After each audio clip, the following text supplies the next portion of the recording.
Good day and a hearty welcome to all our Erongo Talk viewers. My name is Adolf Kaure, and today we come to you all the way from the Walvis Bay Golf Club in the Harbour Town. We have in today's lineup, we have an interview with former Brave Warriors goalkeeper Danzyl Bruwer, who will be sharing some of his experience as a goalkeeper in his career. I also will be bringing you the news, the tides, the weather, as well as the fishing report. So don't move an inch. We'll be back right after this. Now time for the news. And in the first story, we have a story about stricter COVID-19 lockdown measures being introduced in three Erongo regional towns. So the Minister of Health and Social Services, Dr. Kalumbi Shangula, announced a number of additional COVID-19 stage 3 lockdown measures applicable to Walvis Bay, Swakopmund and Arandis. So schools in the restricted areas may not resume face-to-face instructions, and learners who find themselves in the restricted areas will not be permitted to travel out of the restricted area to other parts of the country owing to the inherited risks. So he is quoted as saying, with the exponential increase of cases at Walvis Bay, the three towns of Walvis Bay, Swakopmund and Arandis will remain under stage 3 for a period of 28 days. So a travel ban will be reinforced with the exception of the movement of essential and critical goods and services, as well as medical emergencies. So this is being done to restrict the movement of people into and out of the three towns. He added that the truck drivers and other vehicles delivering critical and essential services traveling from Walvis Bay, Swakopmund and Arandis areas will be quarantined as per existing modalities applicable to the quarantine of cross-border truck drivers and providers of essential goods and services. So public transport from and into the three restricted towns is also prohibited at this time. So in our second story, we have a story about a massive shipment of sulfur which arrived at the port of Walvis Bay. So Coleman Transport was contracted by a local uranium mine to offload and transport around 42,000 tons of sulfur from the port of Walvis Bay to the mine. So Coleman Transport provided temporary employment to about 40 local people in different capacities during the offloading period. So the cargo, worth an estimated $5 million arrived from Russia on the bulk carrier, which is known as Yi Longshan, that docked in the port of Walvis Bay on Friday. So a part of the consignment of sulfur, which is around 17,000 tons, was originally destined for the Zambian market, but as a result of COVID-19, the sulfur was made available to the local market. So the Namport acting CEO, Kevin Harry, welcomed this business. He is quoted as saying, "This is a very good development in terms of volumes for the country's economy, and we are looking forward to similar shipments arriving and the handling thereof." So the Yi Longshan is the biggest sulfur carrying vessel to dock at the port of Walvis Bay. So that is history in the making right there. In our third story, we have a story relating to the Cancer Association, Cancer Society of Namibia, or the Cancer Association of Namibia. The Boot Out Cancer Project is has been revamped for the Cancer Association of Namibia third Techie Day, which is going to be presented in August. So the Cancer Association of Namibia, shortly known as CAN, CEO Rolf Hansen said that the Techie Day planned for the 7th of August was born out of circumstances surrounding the current economic situation. So he was quoted as saying, "We used to keep the Boot Out project and sell socks to raise money, but unfortunately it has now become too expensive to import socks and the public cannot afford the high price." So however, CAN decided to follow up with a sock project, with a colorful lace project, which will be available for sale at $30 per set. So you can read this story on our website on www.erongo.com.na for further details. And in our final story, we have a story here from our local songbird and the 2017 Female Artist of the Year for the Namibian Annual Music Awards. So Monique English, the 25-year-old, was selected as a judge for the online singing competition Voice Perfect Namibia. So English shared her excitement about this achievement, saying, "I'm ecstatic to be one of the judges, given more than 1,000 other Namibian candidates could have been selected." So she was really honored, and she is looking forward to scouting the talent, and hopefully with this scouting of the talent also contribute to more talent going into the Namibian music industry. So catch this story and more stories on our website on www.erongo.com.na. And that was today's news.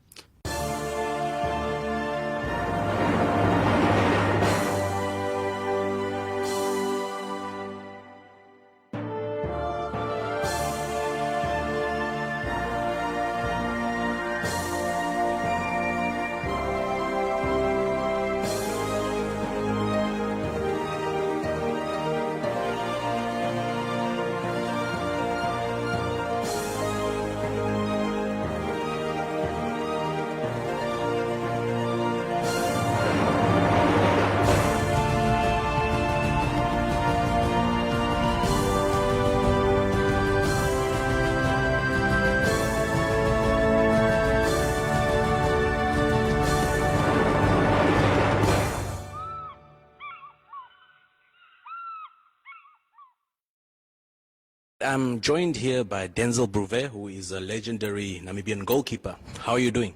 Adolf, thank you very much. I'm doing very well. How are you doing, sir? I'm doing very well. All right. What have you been up to during this lockdown? Just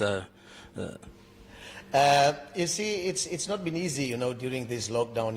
We've been locked down for a little bit over 3 months, and it's been tough. Me normally, I used to be a coach myself. I like being active, and because I'm coming from a football background, and when I retired, I tried my level best to stay active. Okay. And during this lockdown period, I've obviously every other day, not every day as consistent as I would love to do it, but every other day, I go for a jog, 5 or 6 or 7 or 8 kilometers, just to make sure that you keep the body fit. Because during this time, we indulge or we eat quite a lot. Yeah. And you don't want to, after the lockdown or when things come back to normal, you don't find yourself in a situation where you must now at all costs shed so much weight. Let's take us back then in the early 90s. How was football back then? You see, Adolf, and to all the listeners even out there, it was beautiful. It was beautiful. I'm talking about when I started watching football. It was at the Katatura Stadium, which is now the Sam Nujoma Stadium. Yeah. It was surrounded with zinc plates, die groot zinkplaten. Yeah. And I was a Young Ones supporter. Back then, Young Ones used to be the kings at night. I remember. I'm talking about when Young Ones played, there was this other game at the SKW field. The SKW field was cold, my friend. In the winter, during the winter months, you played the SKW field. My brother, I'm telling you, it's freezing. But what I wanted to say is that, back then, Young Ones at night, it was unbelievable. At times, teams stopped the match. The match so that the referee could count the Young Ones players. Because, carpet football, I came to, I didn't know football very well back then. But I came to learn about carpet football with the legendary, the late Ted Dimitru at Sundowns. With Roger Vetumba, Isaac Shai, and all those guys. Back then, Sundowns, yeah. Mamelodi Sundowns, the sky is the limit. Yeah. I used to be a stone supporter of Sundowns. Obviously, I've traveled along the way, and I've moved on. I'm a Cape Town City. Yeah, I'm a Cape Town City. I'm a Cape Town boy. I'm back home, bro. Yeah. So football was lovely. Yeah. Back in the days, stadiums were packed to capacity. Every stadium you can go to, you did not want to miss any game. And moving on in your career, when did you get your big break? I can tell you today that it was not easy for me to break into the national team. You know, I received a call-up in '96. That was my first ever call-up for the national team. The national team camp. That was the preparation for that match against Egypt, which Namibia eventually lost 7-1. So I was in that training camp. You know, that was the first ever time for me to be called up for the senior national team.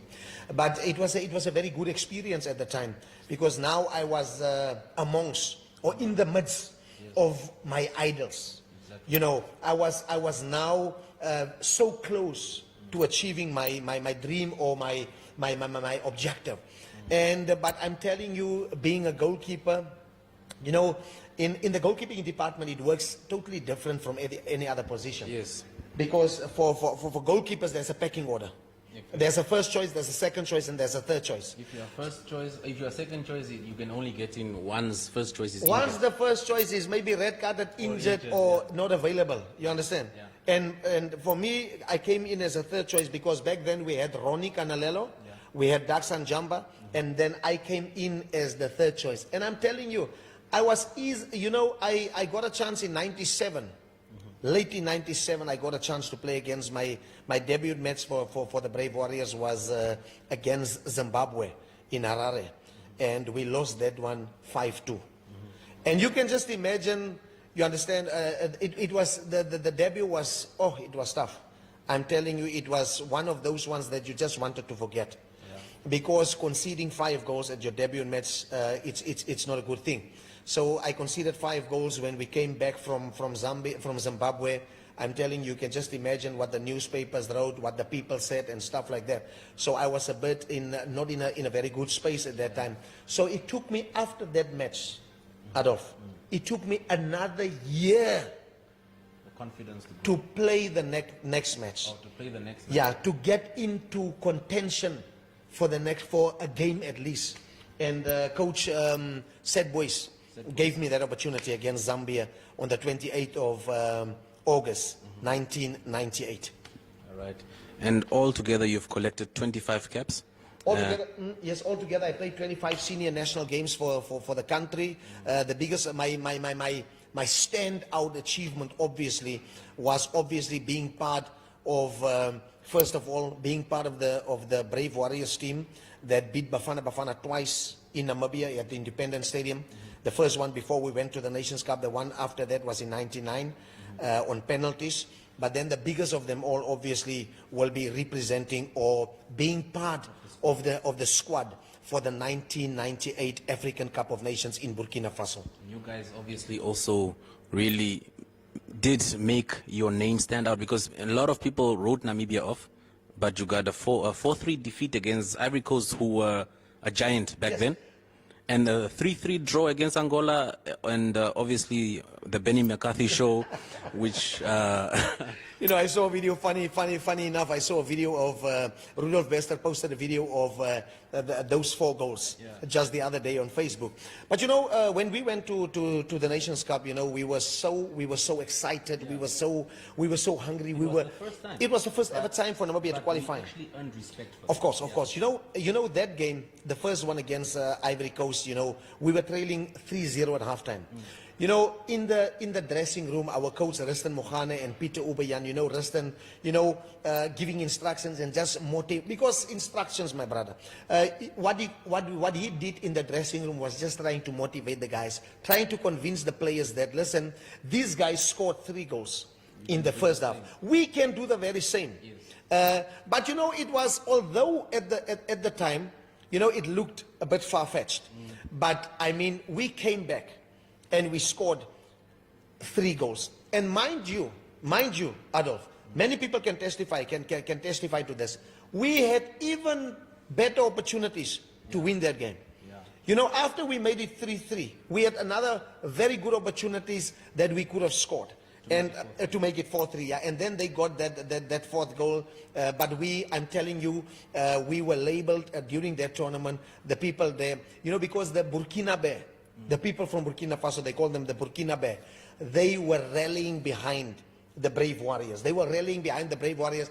And after that match, everywhere we went, you know, they were just supporting us and stuff like that. All right. So that's what you get when you do believe that you can do something, although it did not happen. And moving on to South Africa, how was your experience playing in the South African Premier League?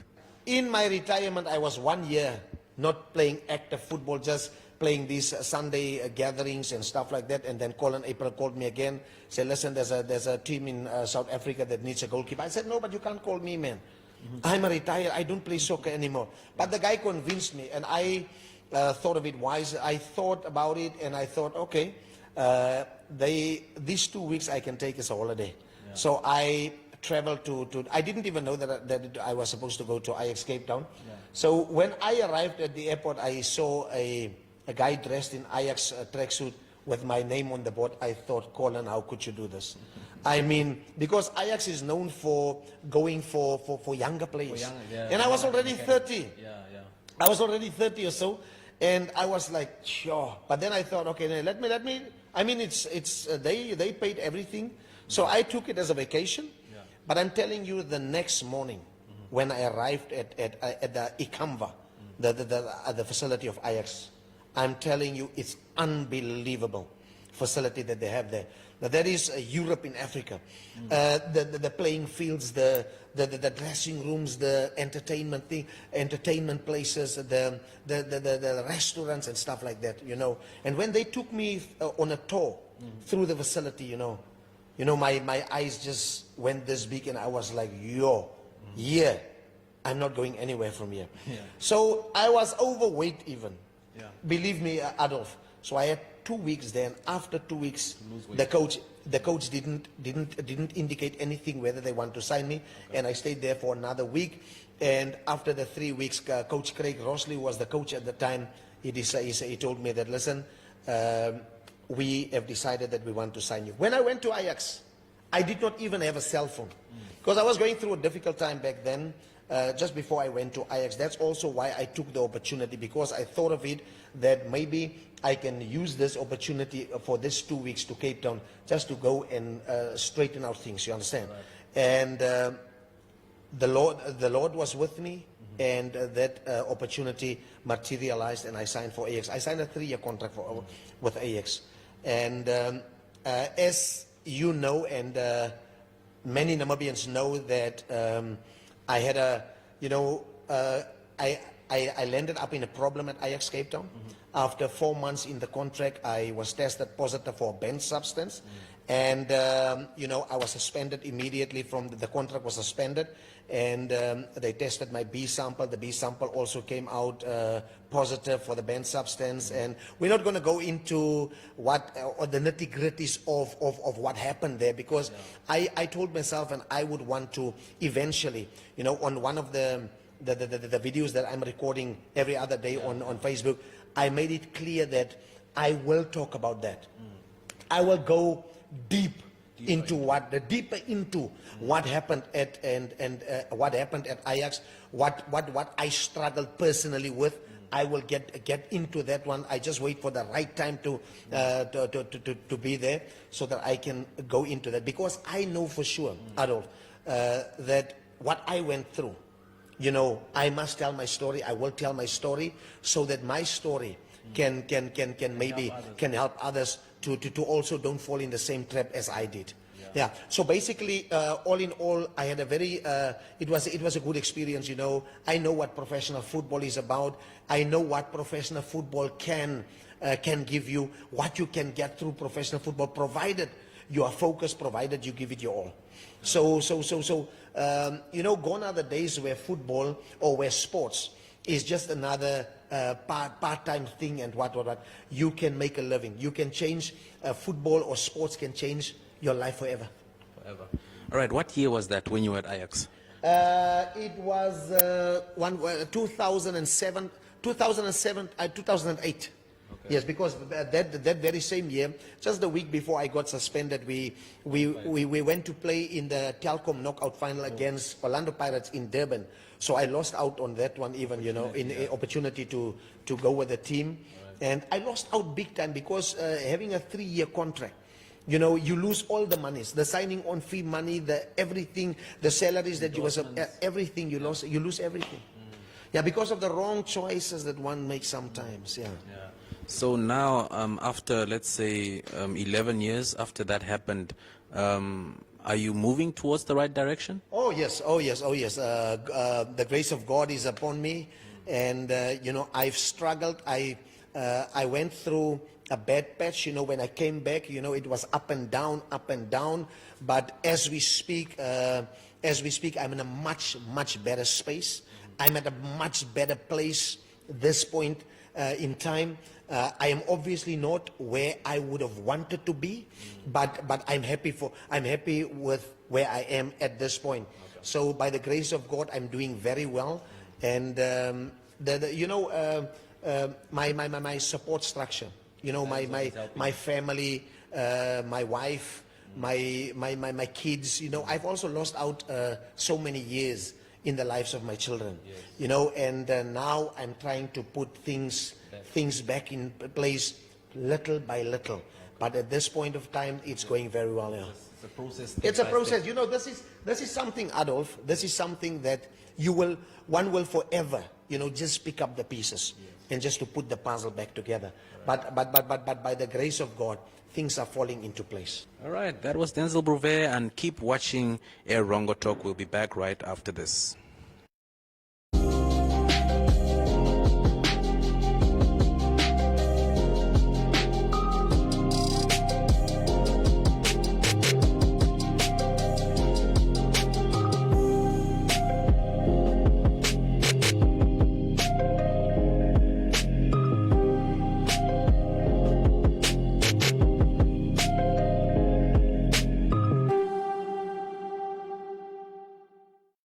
Now for the tides and the weather.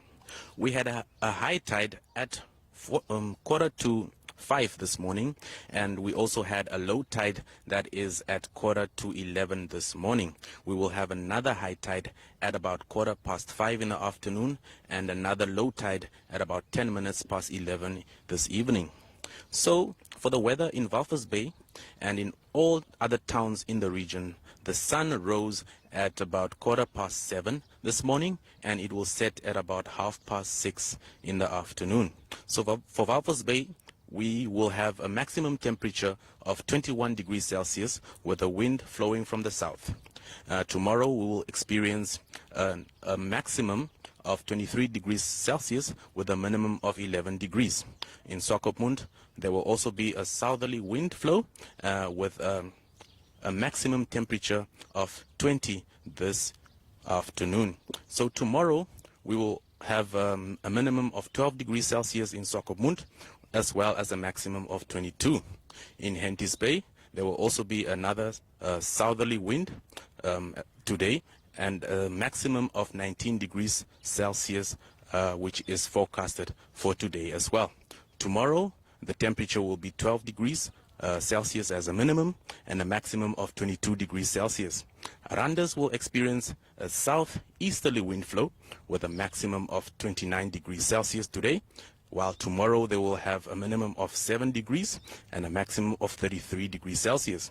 In Usakos, they will have an east wind with a maximum of 30 degrees Celsius today, and tomorrow a minimum of 9 degrees and a maximum of 31 degrees Celsius. In Karibib, they will experience a northeasterly wind flow today with a maximum of 28 degrees Celsius, and tomorrow they will have a minimum of 9 degrees Celsius with a maximum of 29 degrees. And finally, in Omaruru, they will also have an east wind today with a maximum of 28 degrees Celsius, and tomorrow will have a very cool 6 degrees Celsius as their minimum and a maximum of 29 degrees Celsius. So that was our weather and tides for today.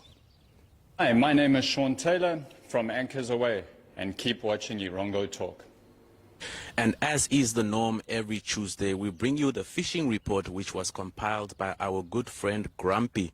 So he says that we enjoyed a whole week of east weather at the coast, and besides having the most beautiful sunsets during the week, as well as a full moon, fish really also caught the bait readily. So reports have arrived that anglers were having a jawl that is at mile 4, and the salt pans as halyu haljoen were the catch of the day at these venues.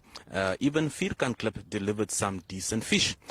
Cob and blacktail were also reeled in at Wit Clipper in the vicinity of mile 8, proving to be the hot spot. So Palkies also produced a fair share of catches, including haljoen and even some big steenbras. So that is really some good stuff right there.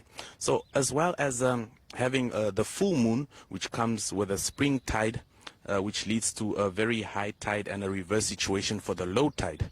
So fish activity also increased significantly for the last few days before the full moon.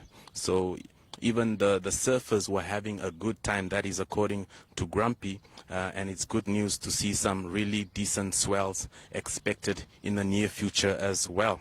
So get your toes sandy and have fun. I'm catching some fish and surfing. That is what he told us. So the predictions for the upcoming week look favorable and should produce some decent fish, he said as well. The cob were caught lately are not as big as we are used to, but are good for eating and kept the fishermen very, very happy. So the ski boats are also landing some cob. So hop on the ski boats for an amazing day at the sea. So one can get some idea, some good deals to go out on an excursion and have some good specials running. So tight lines, and see you again next week. And that unfortunately brings us to the end of today's episode of Erongo Talk. But the good news is you can still find us on all our social media platforms on Instagram, Facebook, and Twitter. And we also have an website on www.erongo.com.na where you can find all our news as well. And as you know, today is Tuesday, so we also have a segment of the Erongo in today's Republican. So go check out the stories in that segment as well. So our WhatsApp number is 08117040. Please leave your news tips as well as your clips on that one. So tomorrow, my colleague Irene Marie van der Walt will be presenting tomorrow's show. And so that will be very exciting, as we have a very exciting interview lined up for you as well. We are still in the lockdown, so do use your common sense. Wash your hands regularly, sanitize as well, and put your masks on as well. Keep a reasonable social distance when you are amongst other people. So until tomorrow, it was good having you in my company. See you then.